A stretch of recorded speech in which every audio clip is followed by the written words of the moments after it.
الحمد لله الحمد لله رب العالمين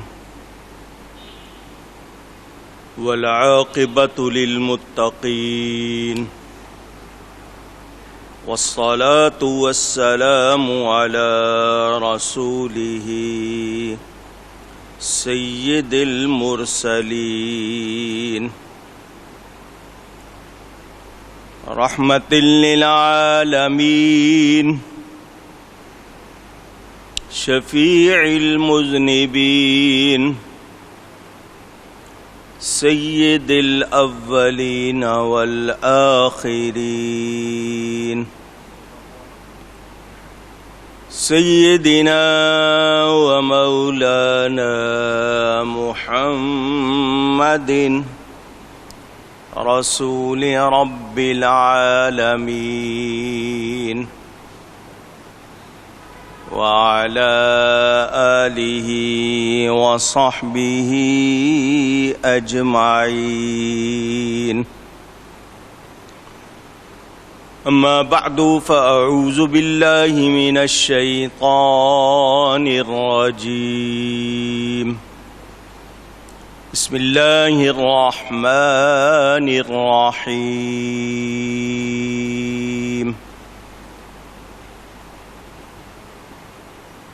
قل لا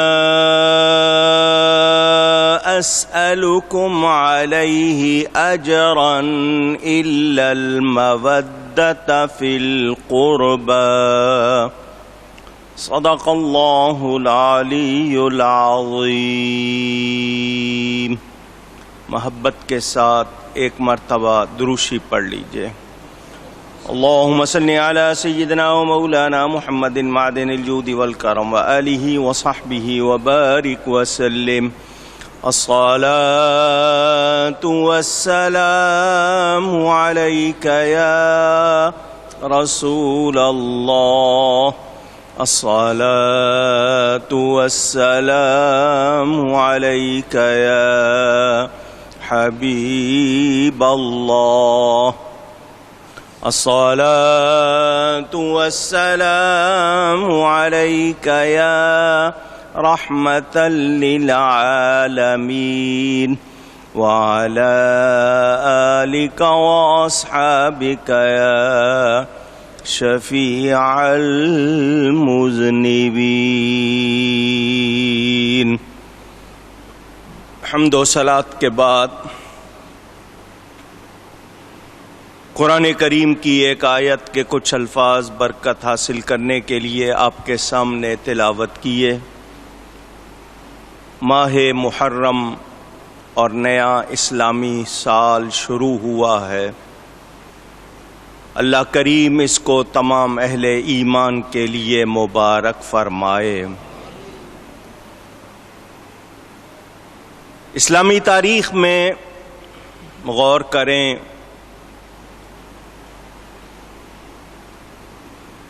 تو اس کا پہلا مہینہ محرم ہے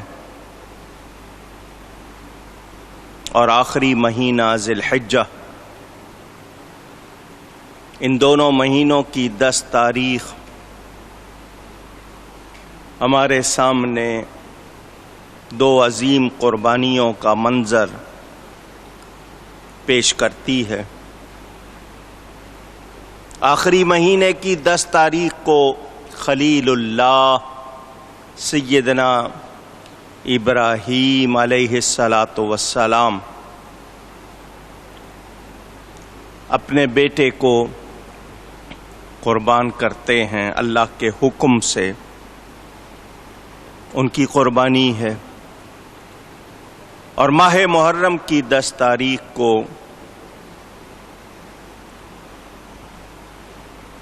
نواسۂ رسول سیدنا امام حسین رضی اللہ تعالی عنہ کی قربانی۔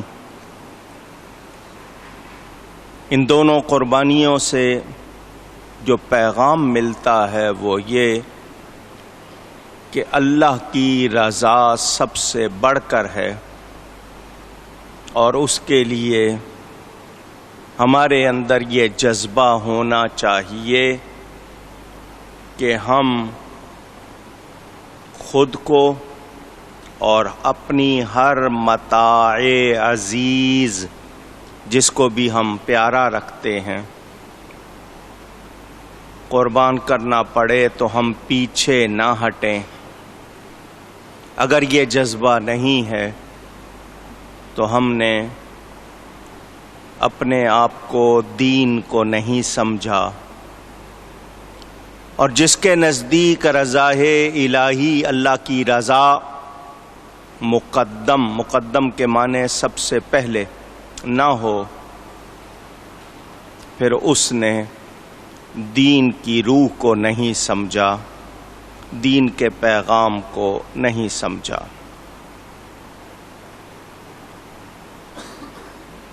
ہر سال اس موقع پر ایک بات دہراتا ہوں، آج بھی انشاءاللہ دہراؤں گا، وہ یہ کہ ہمارے اس معاشرے میں غیروں نے اور غیروں کے آلائے کار کا مطلب ان کا کام کرنے والے لوگوں نے کچھ باتیں پھیلا کر امت کو لڑوانا چاہا اور ان کو راہ حق سے دور کرنا چاہا۔ آج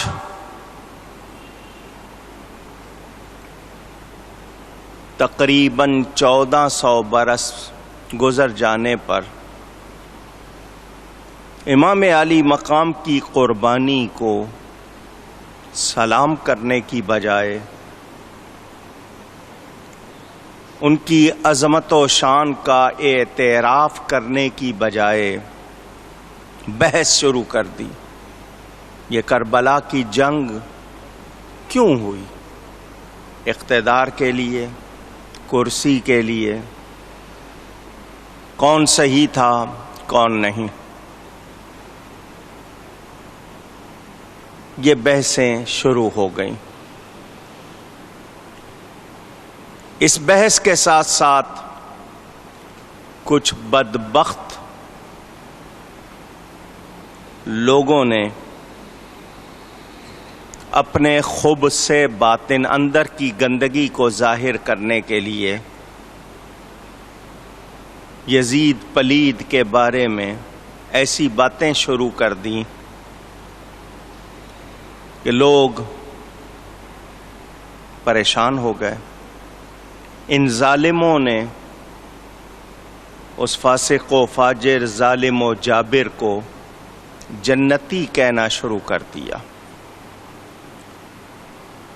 ان کا اپنا کسی سے معاملہ ہو جائے تو ان کا غصہ دیکھنے والا ہوتا ہے، جس نے آل رسول پر ظلم کیا یہ اس کو جنتی قرار دینا چاہتے۔ اس حوالے سے حقائق، اصل باتیں کیا ہیں وہ آپ کو سنانا چاہتا ہوں۔ بخاری شریف حدیث کی مشہور کتاب، کہا جاتا ہے کہ قرآن کے بعد سب سے زیادہ صحیح کتاب بخاری شریف۔ اس میں ایک پورا باب، چیپٹر موجود ہے جس کا عنوان ہے باب قول النبی صلی اللہ علیہ وسلم ہلاک امتی علی یدی اغیلمۃ صفہاء، کہ میری امت چند بے وقوف لونڈوں کے ہاتھوں ہلاک ہوگی۔ یہ اس باب کا نام ہے، اور اس میں جو روایات موجود ہیں، حضرت ابو ہریرہ رضی اللہ تعالی عنہ کہتے ہیں، میں نے صادق المصدوق نبی کریم صلی اللہ علیہ وسلم سے سنا کہ وہ فرماتے ہیں میری امت چند لونڈوں کے ہاتھوں جو قریش کے ہوں گے ہلاک ہوگی، اور اس میں سب سے پہلے مروان کا نام لیا، اس پہ اللہ کی لعنت بھیجی کہ وہ ان میں نمایاں۔ حضرت ابو ہریرہ کہتے ہیں اگر میں چاہوں تو مجھے نبی نے سب بتا دیا، میں ایک ایک لونڈے کا نام لے سکتا ہوں کہ وہ کون ہے اور کس کا بیٹا ہے۔ یعنی انہوں نے ڈر اور فساد کی وجہ سے نام نہیں لیے، مگر وہ جانتے تھے کہ وہ کون ہیں۔ اسی میں روایت موجود، حضور نبی کریم صلی اللہ علیہ وآلہ وسلم نے فرمایا اعوذ باللہ من امارت الصبیان، اللہ کی پناہ مانگتا ہوں لونڈوں کی حکومت سے۔ صحابہ کرام رضوان اللہ تعالی علیہم اجمعین نے عرض کی وما امارت الصبیان، لونڈوں کی حکومت کیا ہے، اس کا کیا مطلب؟ قال ان اطعتموہم ہلکتم اے فی دینکم وان عصیتموہم ہلکوکم اہلکوکم اے فی دنیاکم بازہاق النفس او بازہاق المال او بہما۔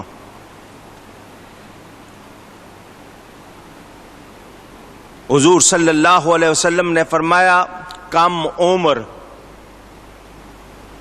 دین میں عقل میں کمزور وہ لڑکے جب حکومت میں آئیں گے اور تم ان کا اگر کہنا مانو گے تو دین برباد کر بیٹھو گے، اور اگر ان کا کہنا نہیں مانو گے تو دنیا برباد کر بیٹھو گے۔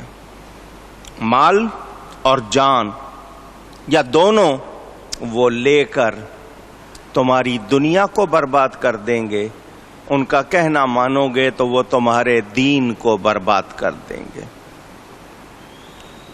یہی حضرت ابو ہریرہ رضی اللہ تعالیٰ عنہ فرماتے ہیں نبی کریم صلی اللہ علیہ وسلم نے فرمایا تعوذوا باللہ، اللہ کی پناہ مانگو، من سنت 60 وما امارت الصبیان، 60 ہجری کے سال سے اور لڑکوں کی حکومت سے اللہ کی پناہ چاہو۔ ایک حدیث میں فرمایا، حضرت ابو سعید خدری رضی اللہ تعالی عنہ راوی ہیں، یکون خلف من بعد 60 سنتاً اضاعوا الصلاة واتبعوا الشہوات فسوف یلقون غیا۔ فرمایا 60 ہجری کے بعد ایسے لوگ حاکم بنیں گے جو نمازوں کو ضائع کریں گے، شہوات خواہشات کی پیروی کریں گے، ان قریب وہ جہنم کی وادی غی میں ڈالے جائیں گے۔ نبی کریم صلی اللہ علیہ وسلم کے ان ارشادات سے پتہ چلا کہ کچھ کم عمر لڑکے ہوں گے جو دین کو برباد کریں گے، اور وہ کب سے ہوں گے؟ 60 ہجری کے سال سے۔ چنانچہ حضرت ابو ہریرہ رضی اللہ تعالی عنہ بازار میں چلتے پھرتے بھی یہ دعا کرتے تھے، اللہم لا تدرکنی سنۃ 60 ولا امارت الصبیان، اے اللہ میں 60 ہجری کا سال نہ پاؤں اور لڑکوں کی حکومت نہ ملے مجھے۔ 60 ہجری میں رجب کے مہینے میں صحابی رسول حضرت امیر معاویہ، سب کہیں رضی اللہ تعالی عنہ، وفات پا جاتے ہیں۔ وہ صحابی ہیں، نبی کریم صلی اللہ علیہ وسلم کے خطوط بھی لکھا کرتے تھے، بعض روایتوں میں ان کو وحی کا لکھنے والا بھی بتایا گیا۔ ہم ان پر کسی اعتراض کو روا نہیں سمجھتے، کیونکہ وہ صحابی رسول ہیں۔ اور صحابیوں کے لیے جب اللہ فرماتا ہے اللہ ان سے راضی، تو ہمیں ان سے ناراض ہونے کا کوئی حق اونچی نہیں ہے، یہ ذہن میں رکھ لیں۔ کسی کا بیٹا غلط نکل آئے تو اس کی وجہ سے باپ کو برا کہہ سکتے نہیں۔ ہاں، باپ اس کو غلط کام کرنے کو کہے تب تو باپ پر اعتراض ہو۔ باپ نے نہیں کہا اور بیٹا غلطی کر رہا ہے تو اس کی وجہ سے باپ کو برا نہیں کہہ سکتے۔ نوح علیہ السلام کی مثال قرآن میں آپ کے سامنے، ان کا بیٹا غلط ہو گیا تو کیا اس کی وجہ سے نوح علیہ السلام کو کچھ کہیں گے؟ نہیں۔ تو یہ بات ذہن میں رکھ لیں۔ یزید پلید تخت نشین ہو گیا باپ کے بعد۔ یہاں ایک بات اور بھی سنا دوں، میرے پیارے نبی پاک صلی اللہ علیہ وآلہ وسلم نے فرمایا میرے بعد، یعنی پردہ فرمانے کے بعد، خلافت علی منہاج النبوہ، نبوت کے طریقے کے مطابق جو خلافت ہوگی وہ 30 برس رہے گی، 30 ایئرز۔ اس کے بعد ملوکیت، بادشاہت ہو جائے گی۔ نبی کریم صلی اللہ علیہ وسلم پردہ فرماتے ہیں 2.25 سال۔ حضرت ابو بکر خلافت کے فرائض انجام دیتے، وہ پردہ فرماتے ہیں 10 سال 6 مہینے۔ حضرت عمر فاروق رضی اللہ تعالی عنہ خلافت کے فرائض انجام دیتے۔ ان کے پردہ فرمانے کے بعد حضرت عثمان غنی رضی اللہ تعالی عنہ 12 سال اور کچھ عرصہ خلافت کے فرائض انجام دیتے ہیں۔ 6 برس اور کچھ ماہ خلیفہ رابع حضرت سیدنا علی مرتضی رضی اللہ عنہ خلافت کے فرائض انجام دیتے ہیں۔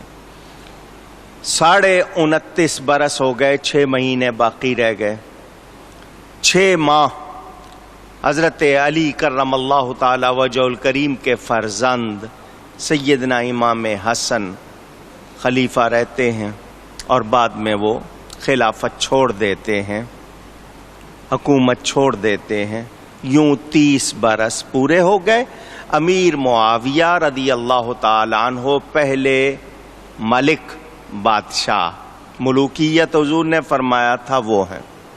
تقریباً 20 برس، 19 برس اور کچھ مہینے وہ بادشاہ رہے۔ ان کے بعد ان کا یہ بیٹا یزید تخت نشین ہو گیا۔ حضرت امیر معاویہ اور سیدنا امام حسن رضی اللہ تعالی عنہ میں یہ طے پایا تھا کہ حضرت امیر معاویہ کے بعد امام حسن خلیفہ ہوں گے۔ حضرت امام حسن کو زہر دے دیا گیا، روایات کے مطابق وہ زہر بھی یزید نے دلوایا تھا، واللہ اعلم۔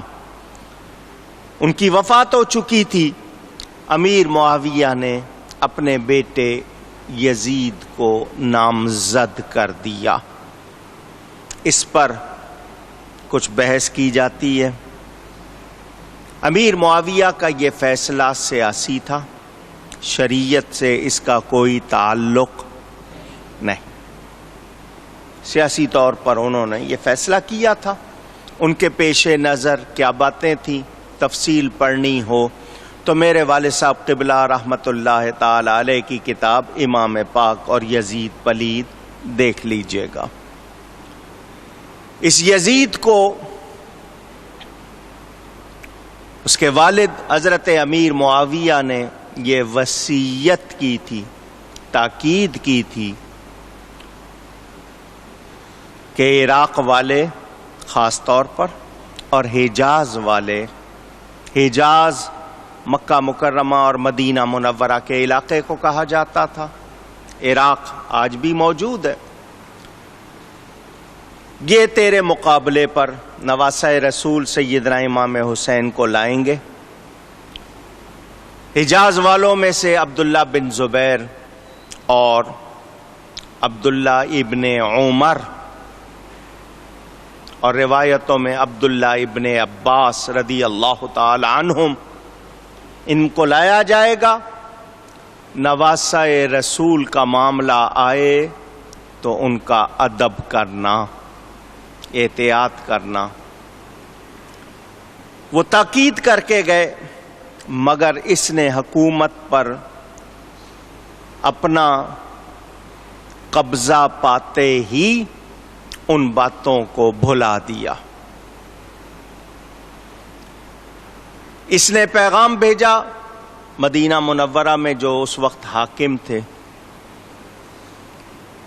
کہ میری بیعت لی جائے، خاص طور پر 3 افراد سے، نواسہ رسول سیدنا حسین بن علی، عبداللہ ابن زبیر اور عبداللہ ابن عمر رضی اللہ عنہم سے بیعت خاص طور پر لی جائے۔ باقی 2 صحابہ وہ تو مدینہ چھوڑ گئے۔ حضرت امام حسین نے حاکم سے ملاقات کی۔ واقعات کی تفصیل شام کربلا میں موجود، ہر سال آپ ویسے بھی سنتے ہیں۔ امام علی مقام نے یزید کی بیعت نہیں کی، اس کو ووٹ نہیں دیا۔ کیوں؟ یہ آپ کو سنانا ہے۔ امامت، پیشوائی، لیڈرشپ، کون امام ہو سکتا ہے، اس کا شریعت میں تفصیلی بیان موجود ہے۔ دھیان سے سن لیں۔ امامت کا مستحق، اہل، حقدار، امامت کے لائق وہی شخص ہے جو متقی ہو، عادل ہو، عدل کرنے والا ہو اور پرہیزگار ہو، اللہ سے ڈرنے والا ہو۔ جو